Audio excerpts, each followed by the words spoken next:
No, no, no. Me refería a que la última ley de patrimonio de la Comunidad de Madrid ha actualizado la definición que daba de la figura del paisaje cultural. Pero no, no es específica de paisaje. Es la última ley de patrimonio cultural en la que, bueno, cuando hace las definiciones, ha adoptado una definición, podremos decir, o actualizado la definición de paisaje cultural.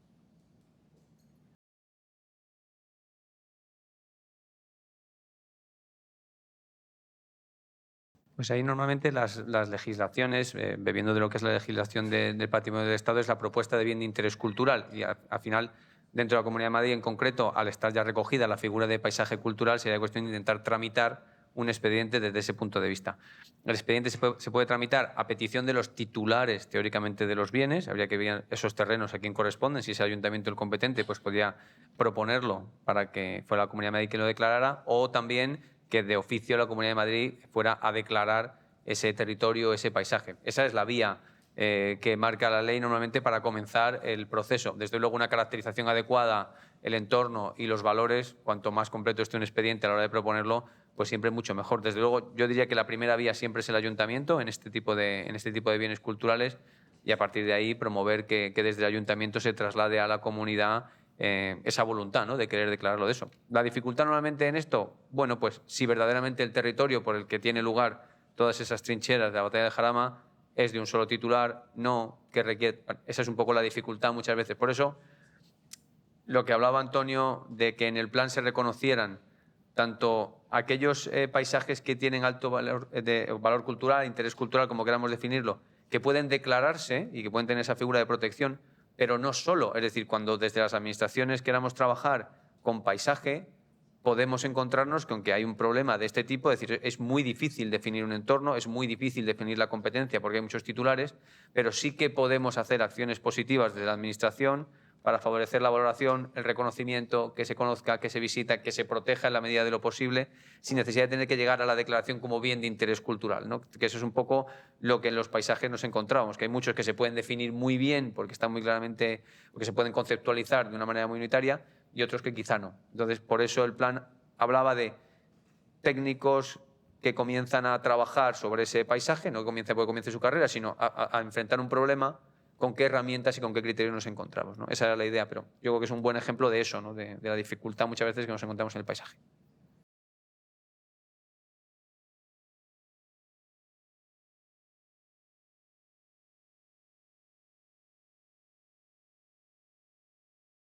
Bonito sería que yo dijera la solución, ¿no?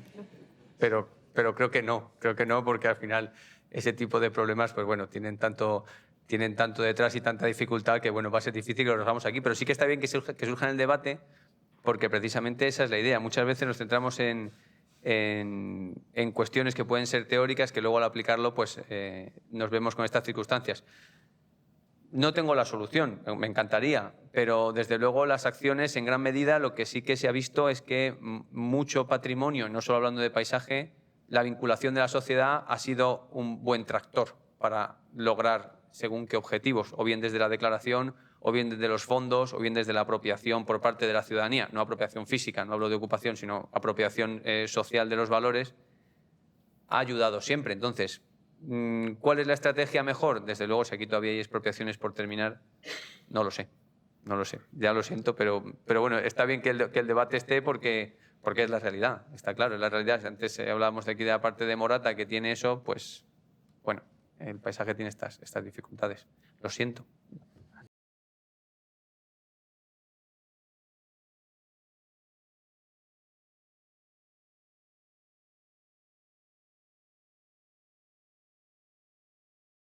Bueno, yo relacionado con lo que comentabas, también vinculado con el patrimonio inmaterial, desde la Subdirección General de Gestión y Coordinación, bueno, aquí está Elena Vázquez, que por alusiones, ¿no?, igual lo puedes contar, pero tenemos una web en la que sí que hay como una parte de buzón y la gente, vamos, la sociedad puede participar enviando sugerencias, enviando también documentos, materiales. O sea, eso por ese lado sí que lo tienes disponible. ¿La dirección era?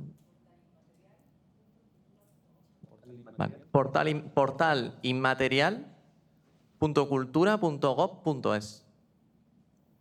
Esa es una vía, desde luego, para lo que comentaban.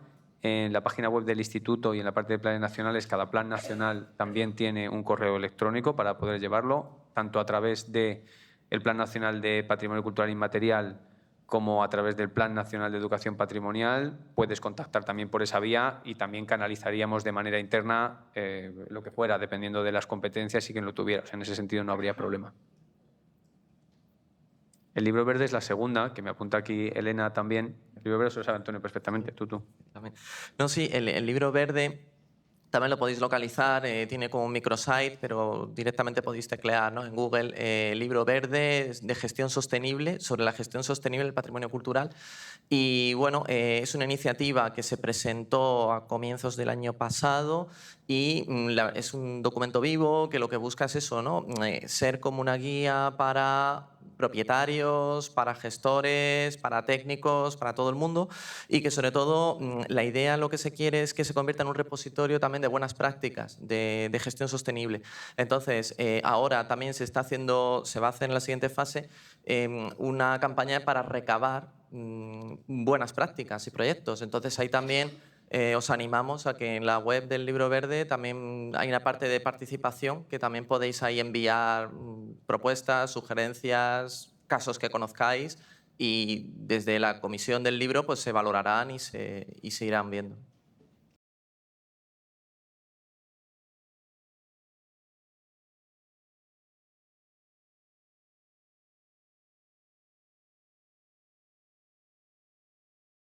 Otra cosa para la que me encantaría decir esto, ¿no? Pero no la tengo, pero sí que tenemos una reflexión que ha surgido mucho a la hora de trabajar con el paisaje y que es precisamente lo que hablábamos.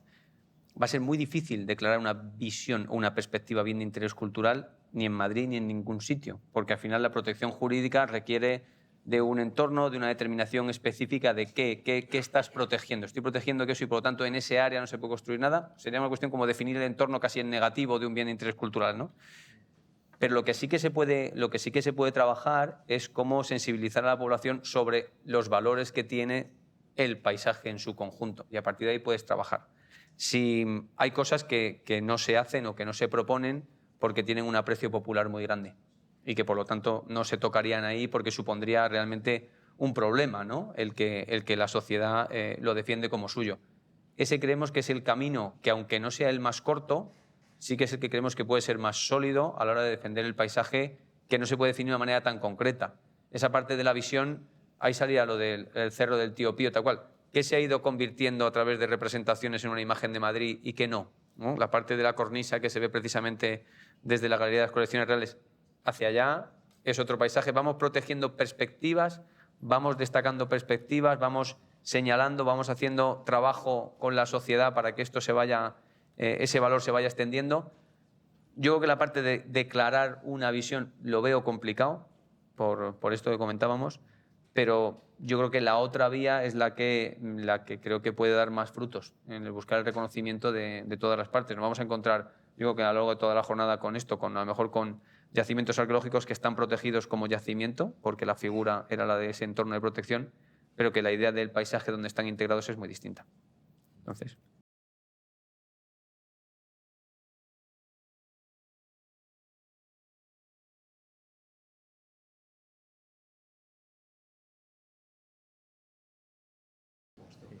Bueno, vamos a ver, en relación a lo de la pasiga, yo, en fin, parece que es una pregunta que me persigue. La verdad es que... Bueno,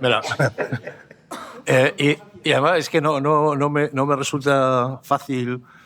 Yo no estoy muy por la cuestión, no lo incorporamos. Es decir, yo he trabajado bastantes años en la pasiga, conozco ese panel bastante bien, y esa seriación de superposiciones no la tengo totalmente clara. No puedo demostrar que esto no sea así, pero bueno, y luego hay toda una serie de problemas desde el punto de vista incluso estadístico y del procedimiento. Hay en ese panel, porque vamos, yo participé en el proyecto de toma de muestras de carbonatos, pero hay como 8 resultados, todos ellos encajan, vamos, lo más antiguo es, pues yo qué sé, 12.000, 13.000 años, y la mayor parte de ellos están 5.000, 6.000 para esas costas, y de repente hay una que son 65.000. Y encima que está superpuesta a restos de pintura. Bueno, yo esa superposición no la tengo ni medio clara. No la tengo clara. Y no digo que no sea así, pero es muy complejo, porque, digamos, determinar bien la relación de infraposiciones, superposiciones, en el caso de costras y de pigmentos que muchas veces migran, que están a veces disueltos y se expanden por la pared. Las costras no son como una ventosa que colocas encima de la roca y que no permite la filtración por debajo. ¿Me explico? Es decir, hay arquitos y hay colorante que migra por debajo y puede parecer que está por debajo de la costra. Yo no lo tengo ni medio claro. Y creo que es un resultado único, en todo caso, para una cuestión relativamente compleja. Pero luego, incluso analizando la composición de todas las figuras que hay en ese lienzo, que es complejísimo, o sea, lo que está claro es que hay una composición de cosas que tiene sentido unas en relación a otras. O sea, ese signo supuestamente datado antes de 65.000 años, me parece que son, resulta que tiene dos compartimentaciones en cuyo interior hay un bisonte, inserto un bisonte, y en la otra hay una cierva. ¿Me explico?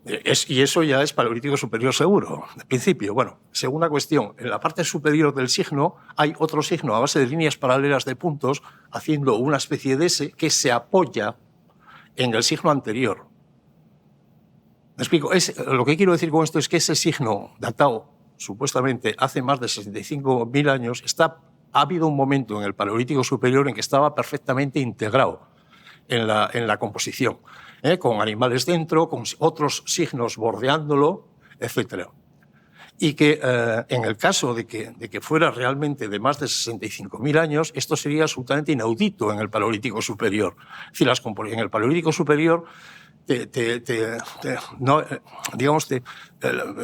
superponen una cosa encima de otra sin el más mínimo reparo. No hay ese tipo digamos, implicaría un comportamiento rarísimo en el paleolítico superior. La reutilización de un signo de otra tradición cultural 40.000 años anterior para integrarlo en la propia, y colocarle ahí dentro una serie de animales, otros signos apoyados en él, etcétera, etcétera. Esto me parece muy poco probable. En el paleolítico superior lo que hacen es superponer tranquilamente o emborronar y superponer sin mayor problema normalmente. Y eso de reutilizar cosas anteriores, bueno, hay algún ejemplo, pero dentro del paleolítico superior y respecto de cosas que pueden ellos mismos entender como de su propia tradición cultural o de algún momento un poco antiguo, pero de su propia tradición cultural, no de desconocidos. Bueno, quiero decir que no tengo no tengo ningún problema con los neandertales, me parece una gente absolutamente maravillosa, capaces de una actividad gráfica, la tienen, y de una vida estética, etcétera, son perfectamente humanos, es quizá otra forma de humanidad y todo lo que quieran, pero vamos, o sea, los huesos llenos con retículas o con líneas grabadas en niveles musterienses se conocen, no solo en la región cantábrica, por ejemplo en Morín, sino en toda Europa hace muchísimo tiempo. La utilización de colorantes en algunas de las sepulturas, etcétera, se conoce y tal. Es decir, que no tengo ningún tipo... Y es perfectamente factible que en algún momento algunos neandertales hayan hecho algo parietal. Lo que dudo mucho es que vaya a ser figurativo, por ejemplo. Es lo que de momento no tenemos absolutamente ninguna posibilidad.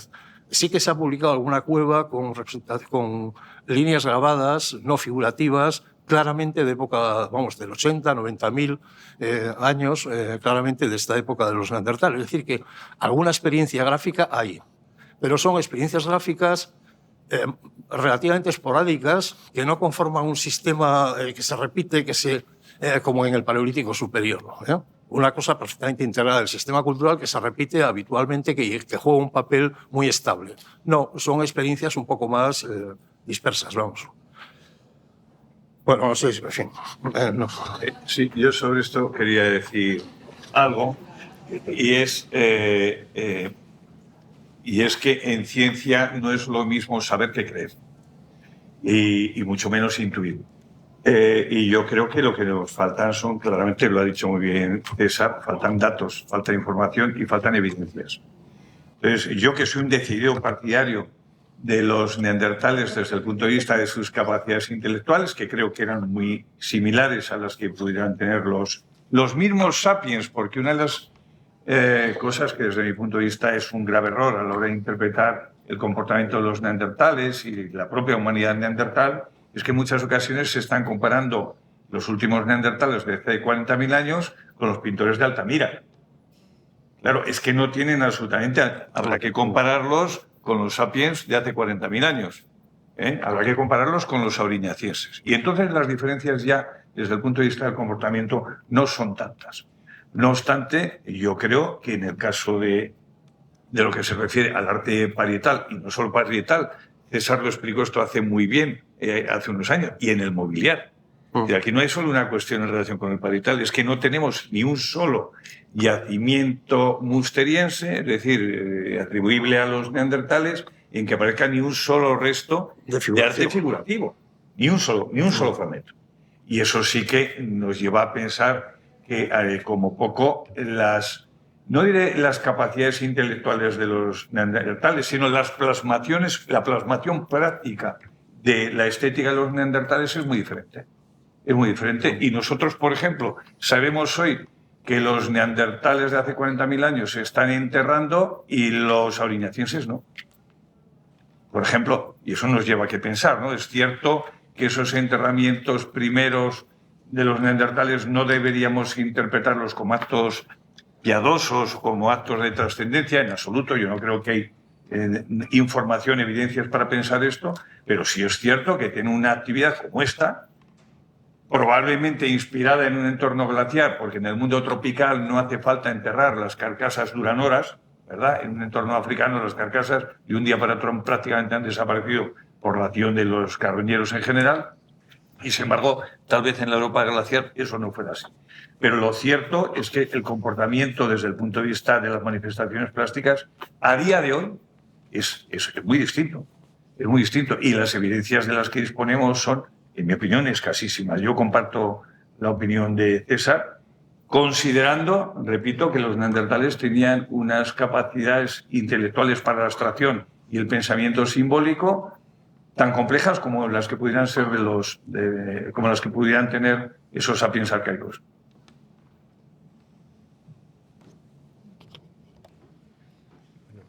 Yo me voy a Atapuerca, pero tengo que pasar también por los neandertales porque es que la pregunta va muy bien en esta mesa porque yo también me he dedicado a estudiar, a investigar sobre el comportamiento simbólico de los neandertales y no puedo estar más de acuerdo.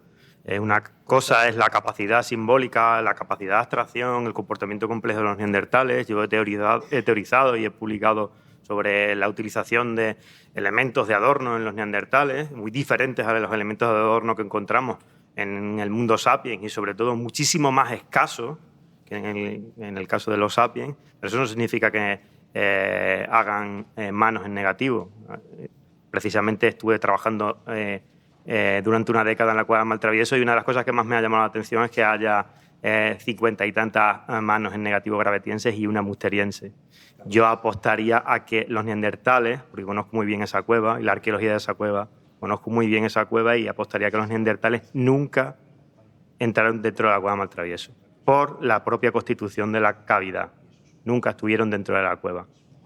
El poco registro neandertal que hay dentro de la Cueva de Maltravieso, en mi opinión, está en posición secundaria y viene de una serie de grietas que hay en el techo a través de una diaclasa. Me voy a Atapuerca después de esto y sobre el tema del paso en el estrecho también se ha escrito mucho. Yo en la investigación sobre paleolítico antiguo, a día de hoy me creo cualquier cosa. Desde que se descubrieron los restos de Homo floresiensis en la isla de Flores, en Indonesia, ¿no? Un homínido que lleva ahí evolucionando en condiciones insulares durante más de 1 millón de años, que proviene de probablemente de Homo erectus y que ha sufrido un proceso evolutivo muy constreñido que ha llevado a una especie humana que se extinguió hace 16.000 años, eso es ayer en términos de paleolítico, y con una evolución completamente diferente al resto. Desde que se conoce Homo floresiensis, yo creo que en paleolítico, estaréis de acuerdo conmigo, cualquier cosa que pase mañana no nos sorprenderá. Por lo tanto, el paso del estrecho, cuando haya pruebas, a mí no me sorprenderá, pero a día de hoy las evidencias que tenemos acumuladas dicen que probablemente las poblaciones vienen a través del corredor mediterráneo, porque los yacimientos más antiguos que tenemos, aparte de los de la península ibérica, si vamos hacia atrás, están en la península itálica y tenemos algunos yacimientos en Turquía, incluso en Ucrania, que nos indican que quizá esa es la ruta, la que tenemos también más tarde en el Paleolítico Superior, cuando está claro que esta gente tenía piraguas y capacidad de navegación, pero la ruta es la misma. Los yacimientos del Paleolítico Superior más antiguos están en el este, hacia el oeste, y después con el Neolítico, pues no sé muy bien por qué esa es la ruta sobre la que tenemos más evidencia. ¿Pueden haber pasado por el estrecho poblaciones de homínidos? ¿Por qué no? No tenemos suficiente evidencia para que ese sea el principal camino por el que atraviesan los homínidos, desde mi opinión, desde mi punto de vista, desde África. Yo sobre esto querría decir que tengo alguna discrepancia con Antonio y yo soy de los que cree que lo que sucede en la interpretación respecto del paso por Gibraltar es que se busca una explicación unívoca. Es decir, siempre se ha pasado por Gibraltar o nunca se ha pasado por Gibraltar. Y eso es lo que yo creo que es un error. De tal manera que, por ejemplo, somos muchos. Esto va por modas, además. Tengo que decir que en los años finales de los 70 se pensaba que el paso era por el estrecho de Gibraltar. Recuerdo cuando excavamos, por ejemplo, en el Aculadero, en el puerto de Santa María, a mediados de los 70, pues todo el mundo pensaba que se había pasado, empezando por Bordes, que representaba la ciencia más institucional, no diría oficial, pero sí más institucional, los paradigmas, marcaba los paradigmas. Desde Burdeos pues se pensaba que los pasos esenciales habían sido, y el primer poblamiento europeo había sido a través del estrecho de Gibraltar. Eso después se ha desechado a través de algunos descubrimientos de algunos otros yacimientos muy interesantes, singularmente de Manisi. De Manisi tiene casi 1,8 millones de años y está a 90 kilómetros al sur de Tiflis. Pero eso no implica necesariamente que todos los pasos y todas las llegadas, porque los homínidos es evidente, sabemos que ha habido varias entradas, no sé si oleadas, pero desde luego varias entradas sí, desde África y claramente, y no sabemos muy bien a través de dónde. Lo que sí sucede es que las fechas más antiguas de los primeros homínidos las estamos encontrando en Argelia y en Marruecos, esto es una realidad. Y también estamos encontrando las fechas, me estoy refiriendo al poblamiento más arcaico de África y también de Europa, y sucede que al día de hoy esos datos que decía Antonio no son todos, porque la realidad es que los datos más antiguos de la presencia humana en Europa, en lo que es propiamente Europa, excluyendo el Cáucaso, ahora los tenemos en la península ibérica. Efectivamente los tenemos en Orce y los tenemos en Atapuerca y en Orce, en la cuenca Guadix-Baza. Aprovecho para decir dos cosas. Como el año que viene, el 25, es el centenario del nacimiento de Emiliano Aguirre y estamos organizando un homenaje, recuerdo dos cosas de Emiliano Aguirre. Una, él siempre se refirió a los yacimientos de la cuenca Guadix-Baza como el Olduvai europeo. Lo digo porque a veces se ha dicho, y muy injustamente, que si Orce no triunfó fue por la oposición de Emiliano. Eso es rotundamente falso, aprovecho para desmentirlo. Y dos cosas. El día en que se publicó Homo floresiensis, yo fui a visitar a Emiliano en una de mis muchos encuentros con él, pues yo disfruté mucho, afortunadamente mucho de su magisterio, le conté Homo floresiensis. Y él, que tenía una memoria absolutamente prodigiosa, me dice, pues fíjate, esto me sorprende porque, claro, entre Java y Flores está la línea de Wallace. Y por lo tanto allí es que ni en condiciones precisamente de batimetría mínima de esas islas podrían pasar, y sin embargo pasaron los homínidos. Nadie hoy discute que pasaron los homínidos en tiempos muy arcaicos. Es decir, que el propio Jordi Agustí en su momento planteó el paso a través de las Islas Molucas. En fin, que hay bastantes opciones, creo yo. Incluso hay investigadores que se están centrando ahora mismo en el estudio de Gibraltar.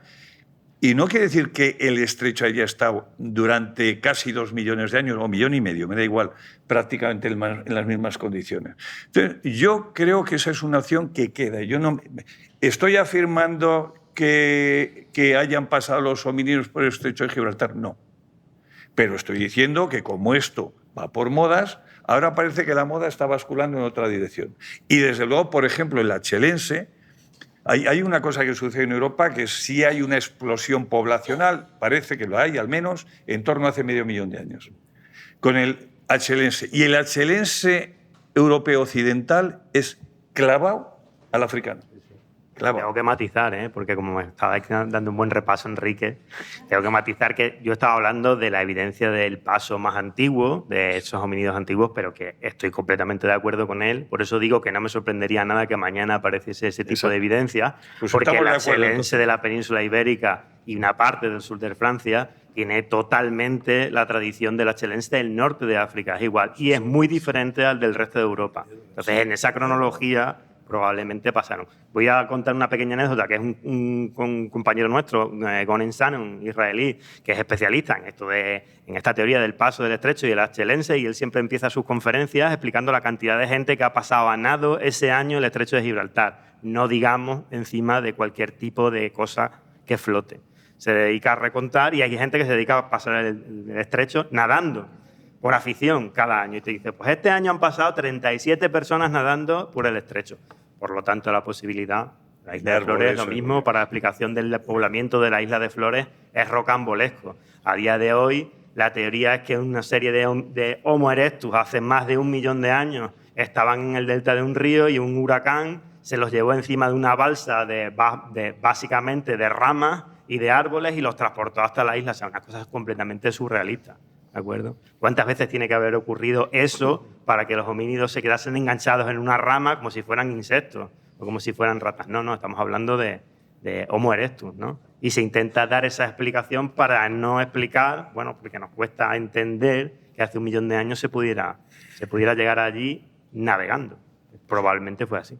Me viene a la memoria que el gran paleoantropólogo Philip Tobias, un gran paleoantropólogo surafricano, muy amigo también de Emiliano Aguirre y de Clark Howell, porque nacieron todos además en el año 25, como decían ellos, en el año del Australopithecus, en el año en que se publicó el Australopithecus africanus, pues Philip Tobias cerró un congreso muy célebre poniendo a un Homo erectus a lomos de un elefante que sí sabía nadar y que entonces pasaba el Mediterráneo. Es decir, ha habido todo tipo de visiones surrealistas, pero sí es cierto que está comprobado que hay muchísimas especies exclusivamente terrestres que pasan en porciones de tierra que se desplaza en varias ocasiones. Sí es cierto que eso genera problemas de otro tipo, ¿no? De consanguinidad, etcétera. Es decir, que tiene que haber unos mínimos básicos para garantizar la continuidad de una población, ¿no? Pero son temas que están en debate y desde luego yo creo que habrá que continuar investigando en esa dirección. Yo quiero matizar también lo que he dicho respecto, como digo yo a veces bromeando, de los neandertales pintores, ¿no? Y es que creo que al día de hoy el paradigma, dicen que no hay una sola manifestación que yo sepa pictórica o de grabado parietal por parte de los neandertales. Pero yo no excluiría esa posibilidad, porque como bien ha dicho Antonio, está sometido a que mañana... Esto es un castillo de naipes, no podemos engañar ni a nosotros mismos ni a nadie.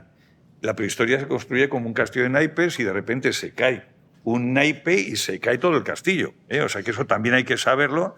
Y de repente, pues a lo mejor descubrimos que en algún sitio, pues sí que los neandertales... Porque uno de los errores que se comete con los neandertales, y sobre ello estoy escribiendo ahora mismo, es que a una especie que ha ocupado Eurasia durante 300.000 años, toda Eurasia, desde Portugal hasta el macizo de Altai, durante 300.000 años, se pretende que su comportamiento haya sido exactamente el mismo, unívoco, durante todo ese territorio, todo ese tiempo en ese territorio, ¿no?